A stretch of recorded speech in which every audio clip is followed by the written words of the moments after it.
Welcome to Star 9 News. Gudur శాసనసభ్యులు పాషం సునీల్ కుమార్ రెండవసారి శాసనసభ్యులుగా ఎన్నికైన సందర్భంగా 1వ వార్డు యువకులు అడపల అనీష్ కుమార్, వరిగుండ సుధీర్ కుమార్, తలారి క్రాంతి, 8వ వార్డుకి చెందిన యువకులు పందిటి వెంకటేష్, పందిటి సాంకేతులు మంగళవారం సాయంత్రం గూడూరు నుండి తిరుమల తిరుపతి దేవస్థానంకు కాలినడకన మొక్కులు చెల్లించుకొనుట కొరకు బయలుదేరారు.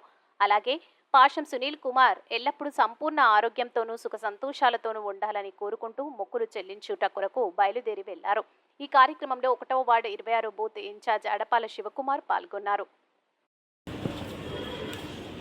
గౌరవనీయులైన గూడూరు శాసనసభ్యులు మా నాయకులైనటువంటి శ్రీ పాషం సునీల్ కుమార్ గారి రెండవసారి ఎమ్మెల్యేగా గెలుపొందిన సందర్భంగా అశోక్ నగర్, శాంతినగర్ యువకులైనటువంటి అడపాల రాము, వెంకీ, సుధీర్, అదేవిధంగా క్రాంతి వీళ్ళందరూ కూడా ఏంటంటే తిరుమల తిరుపతి దేవస్థానానికి గూడూరు నుంచి పాదయాత్రగా బయలుదేరి ఆయనకి సునీల్ గెలుపు సందర్భంగా మొక్కు చెల్లించి కొడుకు ఇక్కడి నుంచి బయలుదేరిపోతున్నారు.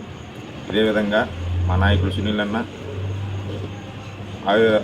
ఆరోగ్యాలతో నిత్యం సుఖ సంతోషాలతో ఉంటూ ప్రజలకు మంచి చేయాలని కోరుకుంటూ సెలవు తీసుకుంటాం.